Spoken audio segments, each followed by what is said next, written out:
GM, welcome to the show. Howdy. How's it going, Dan? Thanks for having me. Thanks for joining us. Lots to talk about. Let's start this way. Sometimes we have guests from something pretty straightforward for the average listener, say a crypto exchange. But in your case, Magic Eden, how do you explain and describe what you guys do, what the company is, to a non-already crypto savvy person? Oh, yeah.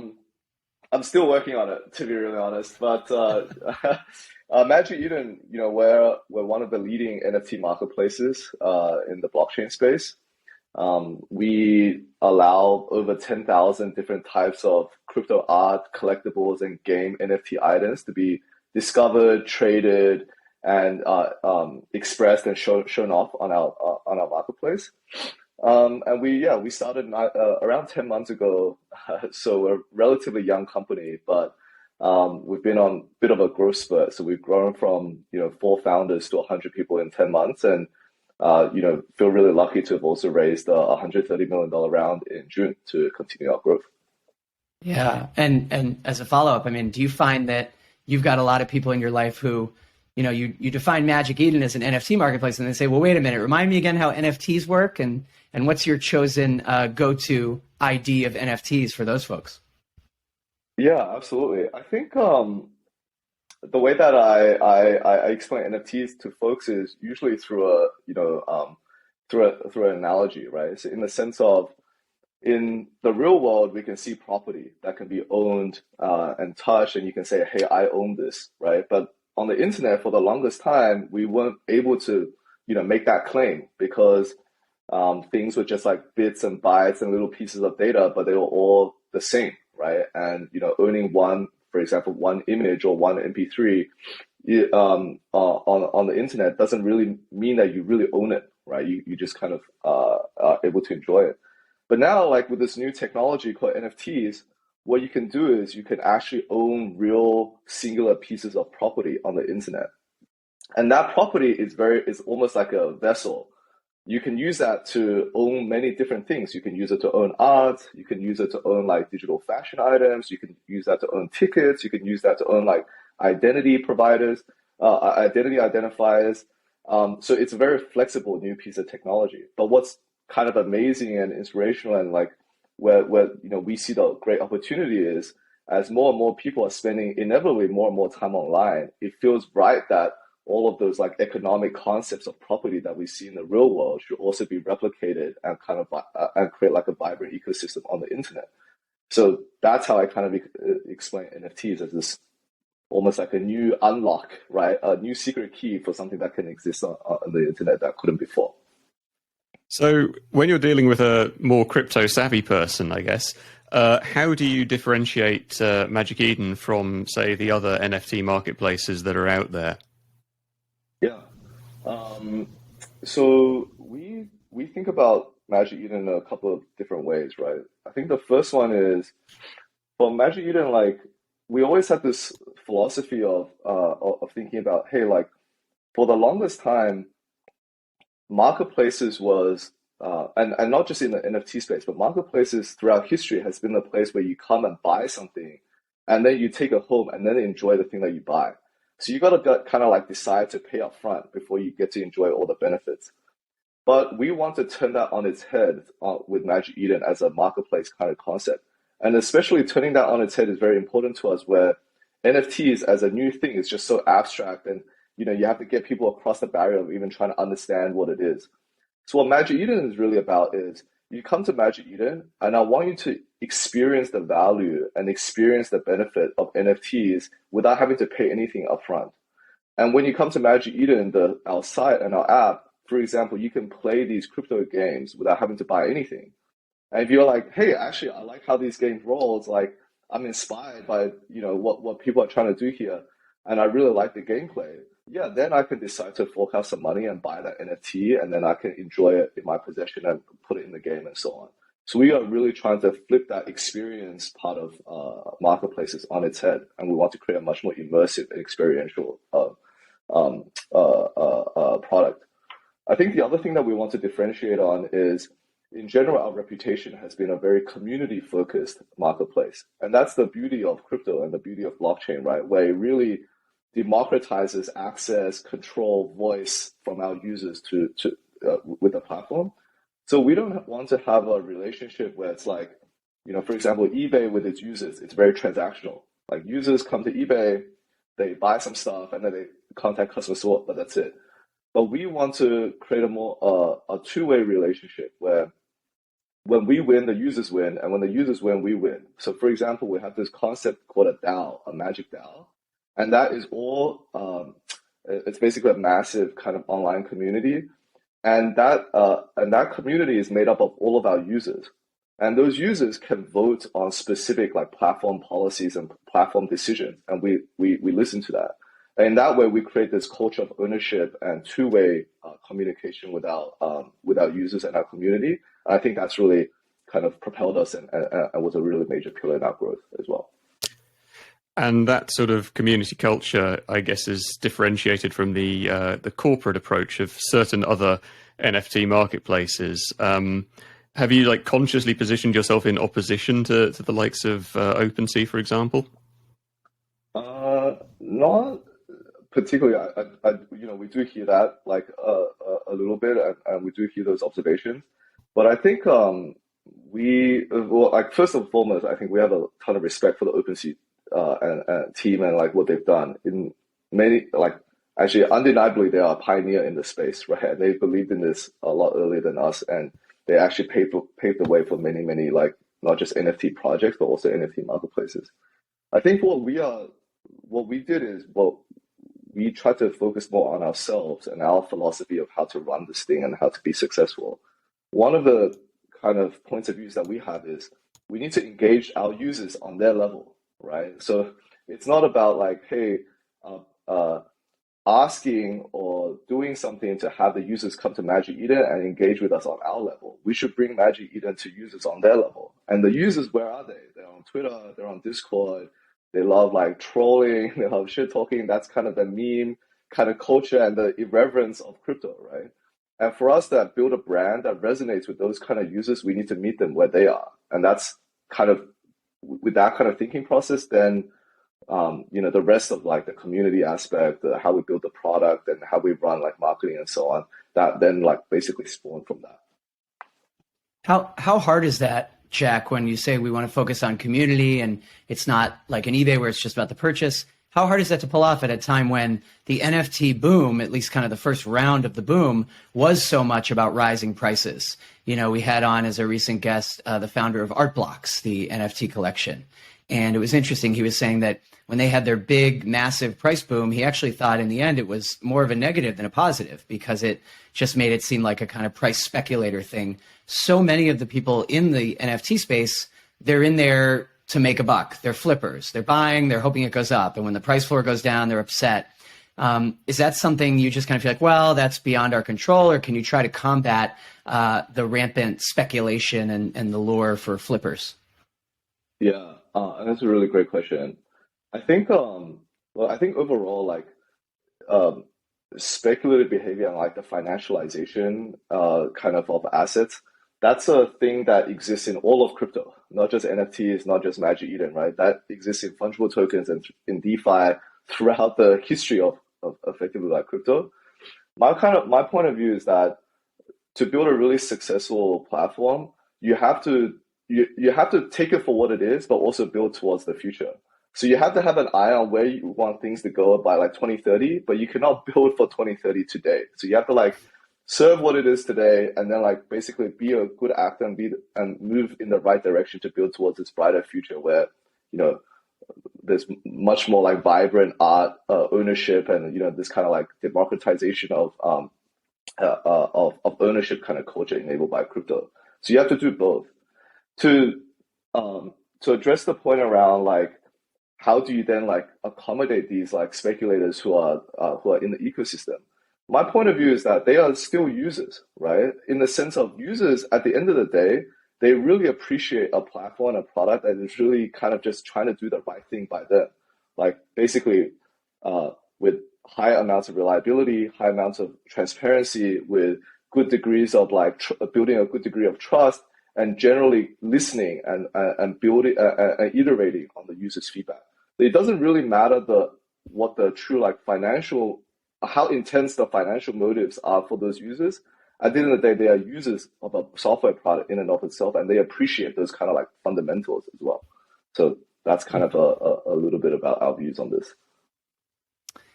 Let's talk about a little recent news. What's interesting, we've been talking for about 10 minutes, and I don't think anyone has mentioned Solana, that Magic Eden started as an NFT marketplace built on the Solana blockchain. Now, of course, quite recently, Magic Eden said we're also going to support Ethereum NFTs. So talk to us a little bit about that decision, because, for so long, I mean, none of this has been very long. You guys are like one of the fastest unicorns I've seen. In something like 9 months, you had a more than $1 billion valuation. But we thought of you as, the Solana NFT marketplace. But that won't be the case anymore. You're opening it up to multi-chain. What has that meant? And, were you guys wary at all of Solana diehards who very much see it as, Sol only, Sol over ETH? Were you wary of them being angry, outraged, surprised, betrayal? Yeah. It's funny. So, it's really funny. I have to like walk down like memory lane a little bit. So, even at the beginning of Magic Eden, we had these like plans to go multi-chain. I was a while back. I was looking into some of our like old pitch decks, and it had that like let's go multi-chain and so on. So it's a plan that we've had for a while. But when we did make the announcement to go to ETH, of course, we were also worried about like what our community's reaction would be, right? But I think at the end of the day, like there is some very important like user-focused motivations for us. Like it's not about Magic Eden. Like of course, like we want to expand to a different market, like serve a different like grow our business and so on.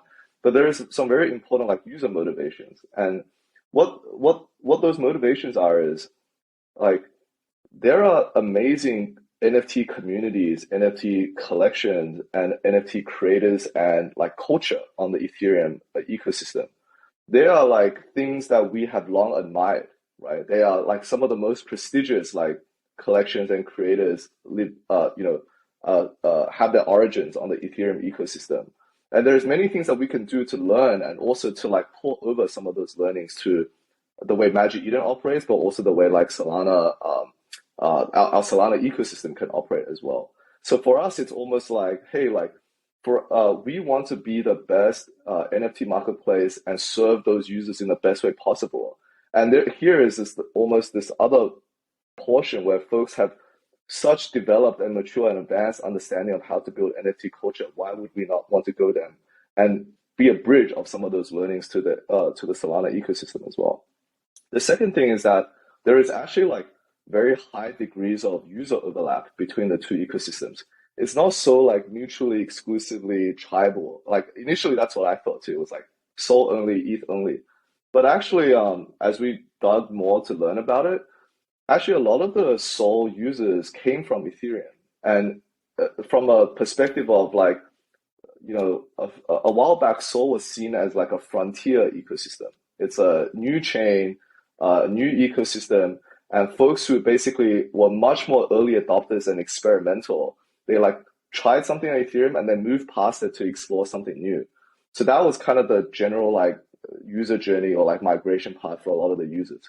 So for us to move from Sol to ETH, it was actually very natural because a lot of those users were like, oh yeah, well, I've got a MetaMask already. I already know kind of about the landscape. It makes sense that a Solana marketplace wants to move to Ethereum as well. So there was very, very high degrees of overlap. So yeah, all in all, I think, we were a little stressed out about it, when we were doing the research, but everything turned out for the best. Yeah. Speaking of that multi-chain world, do you see different NFT use cases coalescing around different blockchain platforms? Yeah, I think that's definitely true. I do think Solana and Ethereum have very vibrant like collectibles culture. And really that collectibles culture, like PFPs, profile photos, avatars, that collectibles culture started from Ethereum, and then the trend kind of like moved to Sol. But that is a use case that we see as something very, very vibrant. So even today, yes, we are in like a crypto bear market or NFT market, bear market. The last 3 days on Magic Eden, we've hit like almost all-time highs, like over 300,000 SOL being traded, and that's and all of those are trading like profile photos and basically collectible use cases. So to me, that's really showing like this use case around collectibles and profile photos have like some real longevity, at least on the Sol and Ethereum ecosystem. On the other blockchains, for example, like Polygon, Immutable, and so on, they have become very category specific. So they are like going super, super deep on gaming and so on. And even some of the new chains that we hear, like from Mistin and so on, they are really betting deep onto on these other use cases. Kind of our view on this a little bit is more that you can kind of tell by what type of creators these chains are looking to invest and onboard into the ecosystem. And that is almost like a leading indicator for what use cases then become prevalent on that ecosystem. Because the loop is, the kind of the ecosystem, like, I don't know, like growth loop or life cycle loop is a little bit like it's the creators who create the use case, and then the use case bring on the end users onto an ecosystem. So when we think about which use case map to which ecosystem, first we see where the creators are really going, and that's kind of the split we see between like Sol Ethereum, where with a lot of like collectibles creators who are very vibrant, very, very strong communities, and then some of the other ecosystems with like gaming and so on, and different creators moving to those kind of ecosystems. Yeah. Well, Jack, speaking of those ecosystems, we've got the Ethereum merge coming up. In fact, I think when this episode drops, it will have happened just days before. What will that mean for Magic Eden? And not just because you guys were on Solana, of course, now you'll also be on ETH, but or supporting Ethereum NFTs. But I guess just your take on, what will that mean for Solana and that community, especially because it seemed to me that a lot of the early appeal and pitch of Solana was, proof of stake and faster network. And so if the merge really goes the way that Ethereum people insist it will go, what might that mean for you guys, or even just for NFTs writ large? Yeah, that's a tough one, to be honest. I don't have super special predictions there. For us as a platform, we're going to Ethereum and we're very excited to support the Ethereum ecosystem. So there is a technical consideration for us, which is, hey, we just want to make sure everything that we're doing, all of our product is stable throughout such a like transformative phase for the underlying protocol. I think in terms of what the value proposition of Solana is versus what the value proposition for Ethereum could be, I think today is already very differentiated, right? Like I'm not sure if like one single event is going to change those two different things. So like Solana, so there were already very, very fast kind of L2 solutions, right, on the Ethereum network. So like Arbitrum, Polygon, Immutable, like all of these solutions already exist with the value proposition of solidity, fast finality times, proof of stake, and so on and so forth. So I feel that, but nevertheless, Solana, made its own destiny and kind of like crafted its own value proposition and started its own developer ecosystem separately. So I'm more of the mind that singular events on different ecosystems will not be enough to just transform different things, but it's much more around how vibrant would be the actual like developers, develop ecosystems and use cases that live on these on these different ecosystems. I mean, all that to say, like from a Magic Eden perspective, what we want to do is we want to we're like a product company. So we want to serve our users best. And we want to understand what the Ethereum users really want and what they are really underserved. And we'll build products to serve them. And whether or not the merge happens or how the merge happens, to us, it's just technology hurdles that we have to overcome to serve our users in that best way. And it's the same for Solana as well, right? Whether what happens to Solana pre or after the merge, we are committed to serving those users on Solana and serving them in the best way possible. And we will like wire up the technology underneath the hood to make sure that we can do that for them. So to shift gears a little, Magic Eden recently launched a gaming venture arm. I'd like to get your thoughts on NFTs in games. It seems like we really haven't seen widespread mainstream adoption yet, possibly because it's still a nascent technology. What do you see as the roadblock to that? And do you think that NFTs are mature enough as a technology to actually build fully mainstream games on yet? Yeah. So there's a couple of things there. Number one, I think uh, this is like common. This is in general, it's already a consensus position. So I'm not going to like hop on about it, but it's very intuitive why games would want to use NFT technology, right? Because the gaming industry has had built a business model around like in-game purchases, in-game items, and so on for the last decade. And now NFTs allow them to have this like more complete economy that they previously could not, right? So all of that, and gamers are generally very tech savvy, so this feels like a really good like early adopter kind of segment for them to adopt something new. So that kind of logic has already been covered extensively. I think what is really what our view here is that there's a couple of things. Number one, the history of the gaming industry has been there will be major paradigm shifts in business models every so often. Like free to play was one, premium was another, like console before that was another. But once a game developer figures out the secret sauce on how to make that business model work, it then becomes a dominant business model, and the whole industry shifts very, very fast. And that's probably because that gaming industry is hyper competitive. So people are really looking for an edge. And that was the story with free to play. Like free to play, at the start, everyone thought this was a toy. Like, why would you not sell the game for like $10, right? And just give it to them for free and make a bet that you would be able to upsell some of those gamers into in-game items. But really, that business model took off, and it actually became a much more attractive uh, a product experience for the vast majority of users. And the industry, over the space of a few years, dramatically transformed to adopt that business model. For us, it's the same. Like, we think that NFTs has real promise because it unlocks something completely new for gaming developers to build an economy and build a new business model on. And there's lots and lots of gaming developers who are also betting on this trend. And to me, like, to the question of like, why haven't we seen, much more like widespread gaming, like amazing games and so on?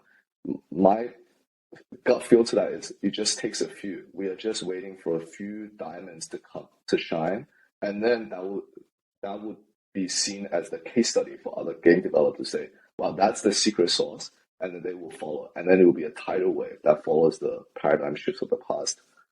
The other part to this is also that I think games in general, everyone knows like you have to. There's no such thing as blockchain games for blockchain gamers.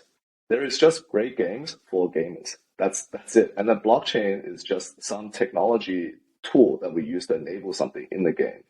So what we were really waiting for, but great games take a long time to build. It takes like vision, inspiration, and a lot of dev time to build that much content. So we are effectively like waiting for the most promising game studios to have that like time to build out their content and then work out what is the secret sauce of how to use NFTs in that. But nevertheless, I think all the more like structural forces are pointing in the right direction that this could be a great unlock. Yeah. Speaking of business models for NFT gaming, we've seen a bit of negative coverage around the play to earn models pioneered by Axie Infinity, and just recently some coverage of NFT gaming advocates talking about how people in developing countries could be paid NPCs in video games. Do you think that's really a good message to be sending about the technology and that kind of business model? I think, I think definitely that's not a good message, right? I think it goes back to the point I was making previously, which is gamers are and the gaming industry, they are, and rightfully so, they are primarily motivated by great gameplay. That is the reason they are like in that space. And for something to be like For something to be like overly financialized as the main motivation, you can see that that would just be very, but like create a term for itself as a game. You can see why that would be quite jarring to like folks in that industry. But nevertheless, that doesn't. I don't think that reflects the true potential of where the space could go. Everyone is still looking for the great content and the great gameplay that is going to captivate millions and millions of users, and then make introduce to introduce those users to NFTs in like a seamless way that's part of that game experience. So I still yeah, we are like very bullish on this category for that aspect, and we see a lot of game developers coming into this space who are like betting towards that vision and that future, and we're very bullish on them as well. Yeah, and beyond just the criticisms of play to earn, and I think Axie got a lot of, it had a big boom and then a bust. A lot of people just hate NFTs, man. Gamers and even non-gamers. I mean, the public, when celebrities or athletes announce an NFT launch, they get a lot of shit. I love to ask guests who are from the NFT world what you make of that and what you think would cause it to lessen or go away. Why are so many people so virulently angry and triggered by NFTs? Yeah. I think it's a combination of like a lot of things, right? Yeah, there's so much to unpack, but I would say, look, I think number one, there is an element of bad actors in crypto. Like that is part and parcel with just that again, that's not like that has been the case throughout the history of crypto across all categories, right? Whether it's fungible tokens, DeFi, now NFTs, and before that it was like ICOs, all of this stuff. When something becomes super financialized, because that has one of its core properties is to create like financialized assets, and it comes like part and parcel with the industry. So I can see why like folks who are outside of the space on first blush would just have a lot of like negative sentiment. At the same time, I also think there is an element of throughout the history of technology, when when new transformative things happen, there is always this early adopter versus like majority mainstream kind of tension, right? Where there is early adopters who are super optimistic because they can see the future, even if it is not what it is today. And then there is folks who are more like chill with how things are today, and they are skeptical, right, about how much change there could be. I was just watching this video on Twitter yesterday where I think it was like a late night show with Bill Gates getting interviewed by David Letterman actually. And David Letterman was saying, hey, like this is like in the mid-90s, and it was talking about the internet.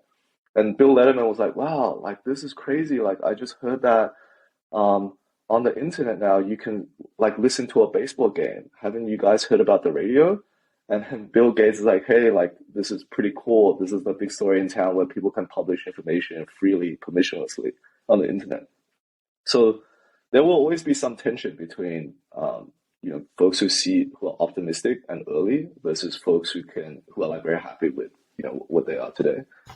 All that being said, like if I combine those two elements, I think what it comes down to is it's up to like maybe like companies like Magic Eden who are here for the long term, who want to build real use cases that's valuable to users and like solve their pain points as their primary mission. It's up to company and builders like us to basically unlock the way and merge those two things together, because we are a good actor, right? We want to push forward this technology. We want to make NFTs 1,000x, 10,000x bigger than what it is today. And the only way to do that is not to get caught up too much in the ideology or skepticism of the users today, but treat that as an opportunity, like a problem to solve. Because once we solve that problem, those folks will be onboarded, and they will be part of the tribe just like us, and we can then unlock the rest. So that's kind of how we see the general sentiment, but in some sense we see that as an opportunity for us, right? So wearing your Bill Gates hat, what do you see as some of the sort of bleeding edge use cases for utility with NFTs that are just emerging now? I think we focus primarily on collectibles and gaming, and we're super like bullish on those two things. And in some ways, we're we also think those are super, super early. This is like first innings or even before the first innings. So there is a lot of depth and a lot of hard work to do just to make those things viable and prevalent and widely adopted, right? So that's where the vast, vast majority of our mindset and mentality is right now. But outside of those two things, there's a couple of things that's very interesting, right? Like one, I think ticketing is really, really interesting. You can already see nascent seeds of that already, where like companies like Flow was like partnering with like I think like Ticketmaster or like one of the major ticketing giants. But more so like if you go to any crypto conference now, if you want to join a party or something, you have to have the NFT of the party, right? And that's the access pass for you to go in there. And the reason I really love that use case is if it's actually something that we really believe in is like great products want to make you feel something like emotionally. And if it's just about like pictures, playing like trading pictures is great. Playing games and having fun with your friends is even better.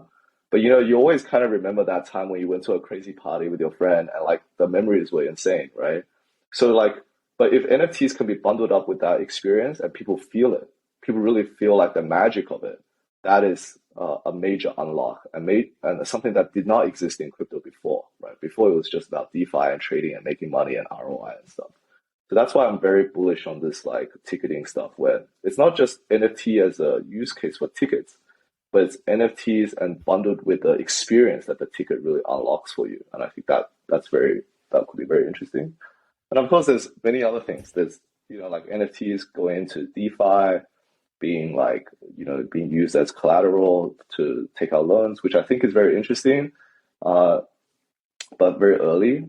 In some sense, if you look at the traditional art market, like luxury art, yeah, people were collateralizing their Monet, right, for money before, but now it's done with internet level liquidity and internet level markets, and I think that's very interesting. And on Ethereum, there was a lot of talk a while back with something called soulbound tokens, basically like identity being instrumented as NFTs. I think that's very interesting as well, but that seems pretty early. Yeah, I agree about token gated events and NFTs for ticketing. At this year's NFT NYC, I finally saw some parties where you could not get in unless you proved that you owned the NFT, and it was on the spot. Whereas in the past you could do that ahead of time, like you'd go online and prove you had it, and that would get you your ticket. But pulling out your phone and showing the code. I even saw people buying a certain NFT while standing in line to get into the party. And I thought, okay, this is cool. This is finally happening. So we're getting closer to that time. But Jack, I want to make sure there's something we sometimes do at the beginning, but we've saved it till toward the end today. Let's zoom out a little bit and rewind. What's your own personal kind of history? Do you remember the first time that you learned about crypto, and what were you doing pre-Magic Eden? Yeah, absolutely. So I've been playing and dabbling around in crypto for a long time, since maybe like 2014 or so. So actually, Magic Eden, we have 4 co-founders: me, then Sid, our CTO, Joshin, our COO, and Joji or Rex, who's our chief engineer, who does like the most like technically all about like technical secret sauce is done by Joji. But yeah, my history in crypto is actually very intertwined with my co-founders because we've known each other for a really long time. So actually, Sid, my CTO, he and I were high school friends. So we knew each other like when we were 15, 16, still living in Australia. And what he did was after he graduated university in Australia, he started a crypto company, and he raised some money and moved to Boston to start that company. And he and I, we were kind of in the startup scene together. I was very inspired. I was like, wow, this is like insane. What a massive bet. And, I was actually very inspired. So I went to check them out in Boston. I was like trying to like do some live work for them, but also see what's up. And that's when I really like went down the crypto rabbit hole. So this was like 2013, 2014, right? And this was the early Bitcoin days. I came more from a like finance law background. And I think if you are interested in technology and if you understand a little bit about finance and law, looking at blockchain and crypto, you have the right mental model for understanding how transformative this thing could be. Because this one, from a tech perspective, this looks like a new computing platform, like a new computing paradigm, even though at that time it was very early. From a law perspective, for the longest time on the internet, there is no law, right? Law, there is no cyber law as a discipline is very, very immature on the internet. But with this blockchain thing, it looked like you could basically create norms and behaviors through code, and you can enforce those things. And this seems like, man, if we come from a Web 2 world or like a real analog world where we had over hundreds of years, we built social norms like don't rob people, don't kill people, and then we codify those things through law. But then, mankind, we will spend more and more time on the internet, but we still obviously still need the same kind of norms, but we don't have the technology or the institutions to enforce those norms. This blockchain and crypto thing seemed like very transformative. From a law perspective, it was very I thought like this thing could be huge. And then from finance, crypto throughout its history has always been around financializing like assets that couldn't exist, right? Or long tail assets. So I thought that was very interesting. So from that time, I kind of went into the rabbit hole. And then for me, then I kind of did a lot of big company jobs. I worked in consulting, and now I was a product manager at Google, and but through like every major period like of career transition, I was thinking about jumping into crypto. I was thinking like, man, like something really really cool is happening here. Like I want to do something, and this is where my other co-founders come in. Where like Joshua, he's another Australian who lives in San Francisco, and he's a crypto OG. So he was already in crypto like 2017, and he was employee number 2 at DYDX, one of the biggest like Ethereum DeFi exchanges. And I would basically get advice from him. I'll be like, "Yo, should I make this career move? Like, should I jump into this project or that project?" And he'll give me a lot of advice. But throughout that time, the reason I didn't jump in was I never thought that I had an edge. Like, it felt like for, the longest time, if you look at pre-NFTs, the biggest crypto use cases that took off were finance related. They were like guys who built exchanges, guys who built trading shops, people who built DeFi, and folks with who come from a high finance background had the insight to do something very, very creative and do something very transformational. But I was not that. I was a consumer internet like product guy, right? That wasn't really my forte. But when NFTs as a use case popped up, and this was really basically a last 18 months or last 12-month phenomenon, right? That's when I kind of like stepped back and thought, wow, this feels like crypto going consumer. Because this is no longer about trading coins and talking about ROI and like looking at trading view charts and like support resistance levels. This is more about art, culture, celebrities, something that's cool, parties. Like these are things that people love to do, right? And I remember when I used to talk to my friends about crypto before NFTs, I could see their eyes just glaze over. They'll be like, "What consensus mechanism? What mining thing?" Like it's so hard for them to understand. But when you talk to them about NFTs, they're like, "What? Drake did this? The Weeknd did that? That's insane! Like, what? This party is crazy." So to me, this feels like the moment when crypto goes consumer. And then I thought, well, if it's crypto going consumer, I was a consumer internet guy. This feels like the edge that I was always looking for. So that's when we got like our co-founders together, and it was me and Joshua, and we came from the exchange game where like I was working at FTX, he was working at Coinbase, and then Sid and Rex, who are like longtime colleagues, they were very, very early Uber guys. They came from consumer marketplaces. And we said, hey, the four of us have the right skill set to make this work because NFT marketplace is like consumer marketplace plus like crypto, like trading kind of behavior. And we have the right combination of mentalities to make this work. So that's a bit of the story. I suppose that's a good place to wrap things up with one final question. As a consumer yourself, which NFTs excite you? What's on the virtual walls of your NFT collection? Yeah, I've got I've got a lot of NFTs that didn't do very well, so I'm like very embarrassed to say. But the one that I love the most is there's this NFT collection called Belugies on Solana, and it's a picture of a whale, right? Or like a belugi, like a marine animal. But the story behind it is amazing because uh, the collection founder is this 14-year-old girl, and she wanted to start this collection to raise money for marine wildlife conservation, like to save belugies. And we found her almost Q4 last year, like NFT NYC 2021. We got in contact with her and we realized she was doing her launch. And we said, hey, like we love what you do and we want to support you. And we launched her collection on Magic Eden. So we were the launch partner. But then she raised, I think like $1 million or something. And it was insane. It was just like super successful, resonated with everyone. And it was covered on Yahoo Finance, CNBC for a day. And then she, with the money, she had like a massive check and she flew to this conservation center and like donated the money.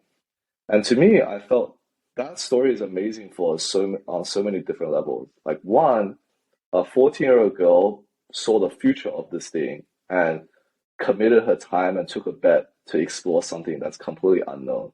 And I wish I had that kind of conviction and that kind of courage when I was 14, right? Like as a founder, startup founder, I really admire that, right? Someone who wants to go take the winding road, like the off the beaten path and try something new. So I really, really admire that. And two, she did this for such a selfless reason, right? Trying to use technology to do something good in the world that previously could not be done before. And number three, she succeeded, which is amazing. And her success is a case study for other people to say, wow, holy shit, I did not know we could do that with NFTs. And more people will see her story and be inspired and come into the space. So I just thought that's my favorite. And we want to enable more folks like that at Magic Eden.